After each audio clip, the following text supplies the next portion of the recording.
Ever heard the saying, "Don't set yourself on fire to keep someone else warm"? It's a powerful reminder connected to ancient Stoic wisdom about the importance of balancing kindness with self-care. Yet in today's rush to be seen as good, to always be the one who gives, many have twisted the noble act of kindness into a self-destructive habit. We are often told to go above and beyond to push our limits for the S of others. But at what cost? The truth is too much kindness. When it drains your own resources, energy, and well-being is not a virtue but a path to ruin. Many have lost their way, giving so much of themselves that they're left feeling empty, unappreciated, and burned out. It's a modern-day tragedy, where the best of intentions lead to the worst of outcomes. Stoicism shows us another way. A way to be generous without losing oneself. A way to be kind, but also kind to oneself. It teaches us the art of balanced generosity, ensuring our actions enrich others' lives while also safeguarding our own well-being. In this video, we'll unveil how Stoic principles can help you set healthy boundaries, so your kindness becomes a source of strength, not depletion. We'll explore how to give life without losing love, without hurting, and be there for others, without disappearing from our own lives. Stay with us as we navigate the fine line between generosity and self-preservation. Guided by the wisdom of Stoicism, 1. Don't set yourself on fire to warm others too much. Kindness can become a trap, one that Marcus Aurelius, a wise Stoic philosopher, would call ishing us against. Imagine yourself as someone who always rushes to help others, never saying no. It's like giving out pieces of yourself until there's nothing left. You become the person who's always there for others. But when you look around, you find yourself standing alone in your time of need. It's not just about being kind, it's about being kind to yourself as well. Marcus would remind us that our first duty is to our own well-being. Without it, we can't genuinely be there for others. Consider the story of 2 neighboring gardeners, one who meticulously cared for their own garden, and another who, despite having their own plot, frequently tended to everyone else's gardens. The diligent gardener, understanding the importance of self-care, nurtured their garden with the right balance of attention and resources, resulting in a vibrant and flourishing SP space. This gardener's plot was not only a source of personal joy, but also provided surplus produce to share with neighbors. On the other hand, the disproportionately giving gardener spent so much time and effort on others' gardens that their own plot became neglected, without proper care. Their garden wilted, and the yields were meager. In their quest to be helpful, they overlooked their own needs, leaving their garden and metaphorically themselves depleted. Let this be a reminder to reflect before diving headfirst into helping others. Ask yourself, is this help sustainable? Am I preserving my well-being? The ancient Stoics would encourage us to practice Stoicism by setting healthy boundaries and ensuring that in our quest to be kind, we do not forget to be kind to ourselves. After all, you can't pee from an empty cup in Stoicism. The aim is to maintain your inner peace and integrity while contributing positively to the lives of others, ensuring a balanced and fulfilling life for both you and those you wish to help. 2. Reciprocity has an expiration date. Generosity is a virtue that enriches our lives and those around us. Yet it harbors a subtle trap when done without moderation. Stoicism, an ancient philosophy still echoing wisdom in our modern hustle, teaches us a critical lesson about the limits of kindness. Offering help with an open heart is noble, but expecting the same measure of generosity in return can lead us down a path of disappointment. Life has a way of showing us that the good we do today might not be remembered tomorrow. This isn't a reflection of our worth or the value of our deeds, but a natural drift of human memory and gratitude. Consider the act of giving. As planting a tree, you nurture it, hoping it will grow and perhaps one day offer shade or fruit. But nature has its course: storms, droughts, and seasons change. Similarly, when we extend kindness, we must detach from the expectation of a direct return. The Stoics, particularly Epictetus, advise us to focus on our actions, not their outcomes. Some things are within our control, and some things are not. He stated, reminding us that the joy of giving should come from the act itself, not from the anticipation of repayment. Embracing this mindset, shields us from the sting of unmet expectations. It teaches us emotional resilience, allowing us to continue being kind and generous without feeling depleted or taken advantage of. This doesn't mean we should harden our hearts, but rather that we should find balance. Recognize the impact of your kindness as a reflection of your character, not a transaction. By doing so, we not only protect our peace of mind, but also cultivate a form of generosity that is pure self. Sustaining and genuinely fulfilling this Stoic principle encourages us to give freely but wisely, ensuring our kindness enriches us, regardless of how the world responds in your daily interactions. How can you apply the Stoic principle of giving without expectation? Think about a specific scenario where you can offer kindness or support without seeking anything in return, and consider the practical steps you might take to ensure your generosity remains a source of personal fulfillment rather than depletion. 3 received requests have no limits, reflecting on history. It's fascinating to observe the extreme services royalty demanded, from dressing to personal hygiene, all performed by attendants. Fast forward to today, and it's clear that people still have expectations of us, often asking for favors they could easily handle themselves. Stoicism shines a light on this, teaching us the value of setting boundaries and embracing moderation. This ancient philosophy serves as a beacon, guiding us through the sea of endless requests, enabling us to act with intention and preserve our emotional well-being. Stoicism isn't about denying help, but about finding balance, ensuring we don't lose ourselves while supporting others. Take, for instance, the poignant tale of a mother and her adult daughter in a quaint town. The mother, out of love, cared for her daughter to the point of preventing her from embracing her responsibilities. This dynamic continued until the mother's untimely demise, which surprisingly catalyzed the daughter's independence. This story underlines a crucial lesson. While our intentions may be pure, excessive support can inadvertently stifle growth. Marcus Aurelius, the Stoic emperor, encapsulated this wisdom in his meditation. A man's job is to stand upright, not to be kept upright by others. This insight urges us to encourage self-reliance, fostering a balance that benefits everyone involved. Seneca, with his profound insights into human connections, observed, "He who begins to be your friend because of the benefit will also cease because of the benefit." This serves as a powerful reminder to nurture relationships based on genuine connections rather than transactional interactions. True friendship and support should not hinge on what we can offer, but on mutual respect and understanding. Stoicism teaches us to value ourselves not for what we can give, but for who we are, cultivating self-esteem and authentic connections.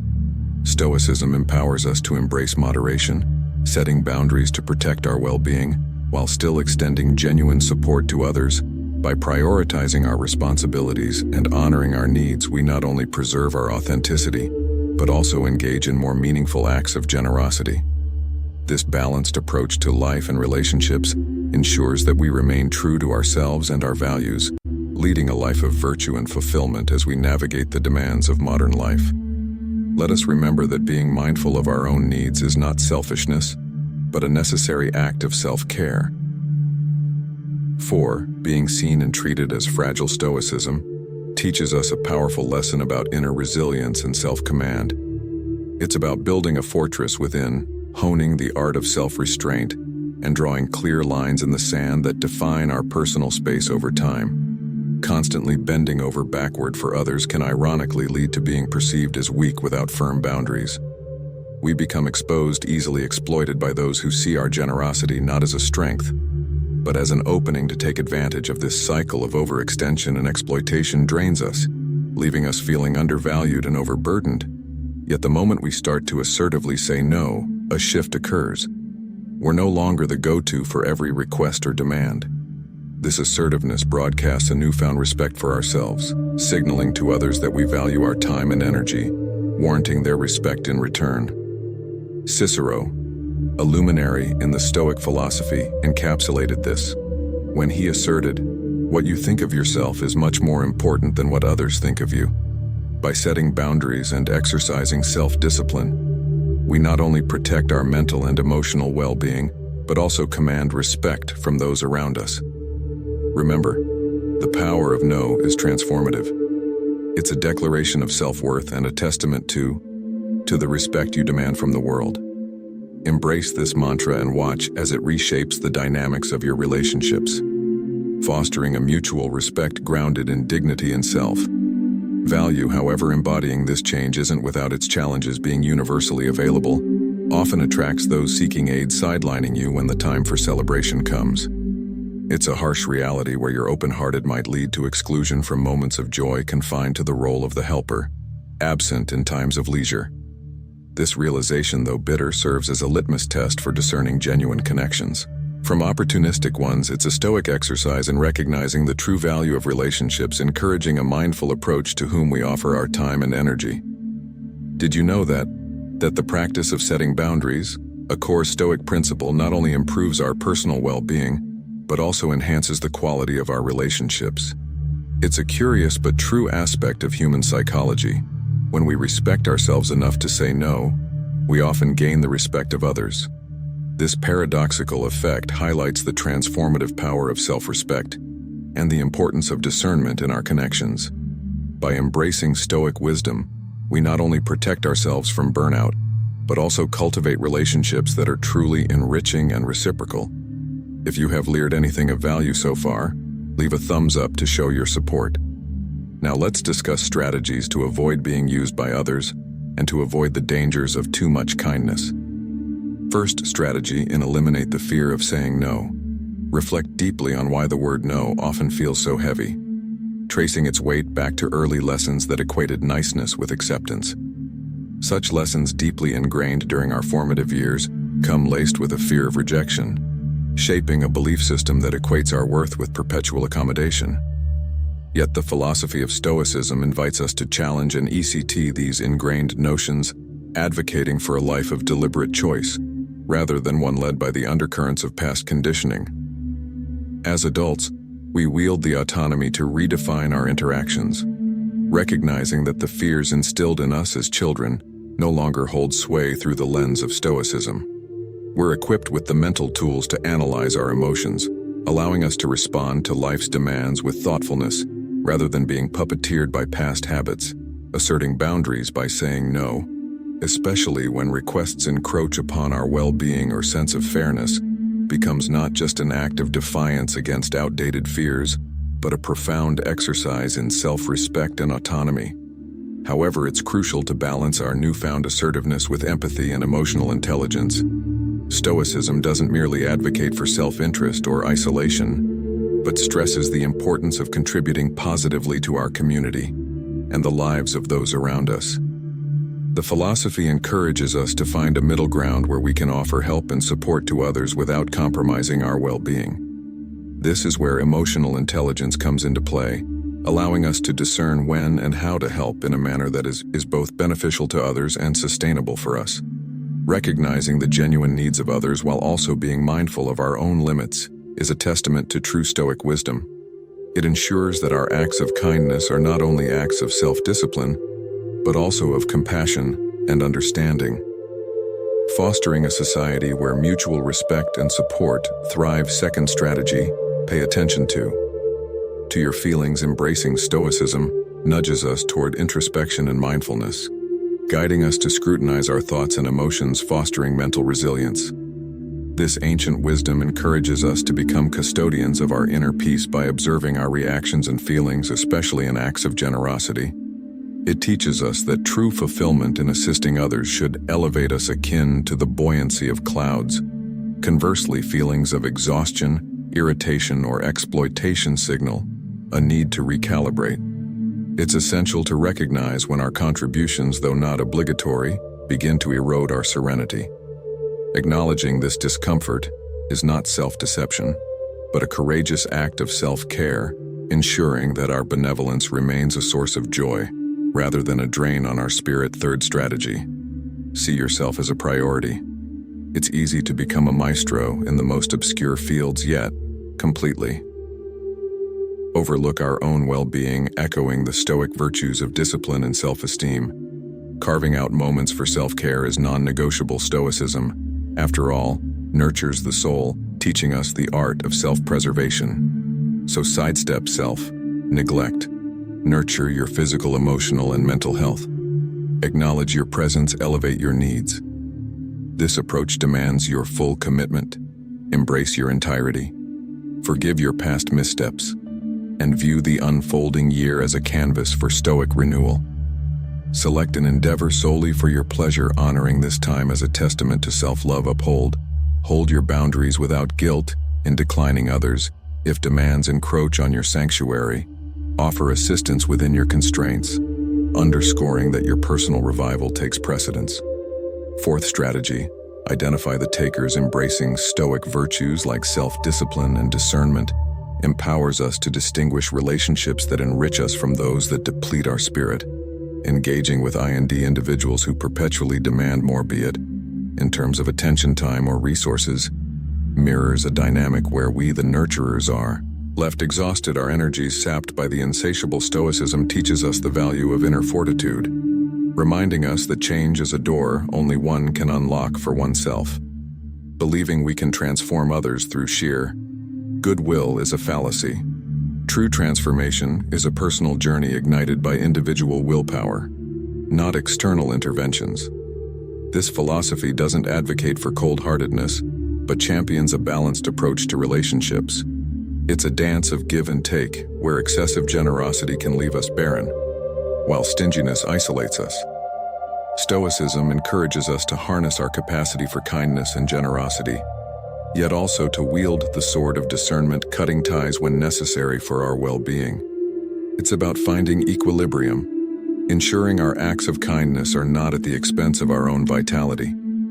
Remember, the strongest relationships are those where both parties grow, not where one wits, so the other can bloom. Stoicism invites us to strike a balance, compelling us to carefully evaluate our actions and their impacts.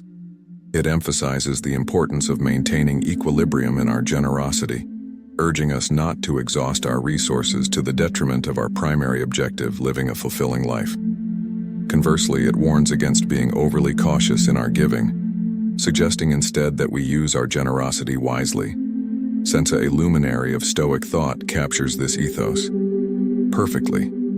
Kindness is a treasure. A benefit should be kept like a buried treasure, to be unearthed only in case of necessity.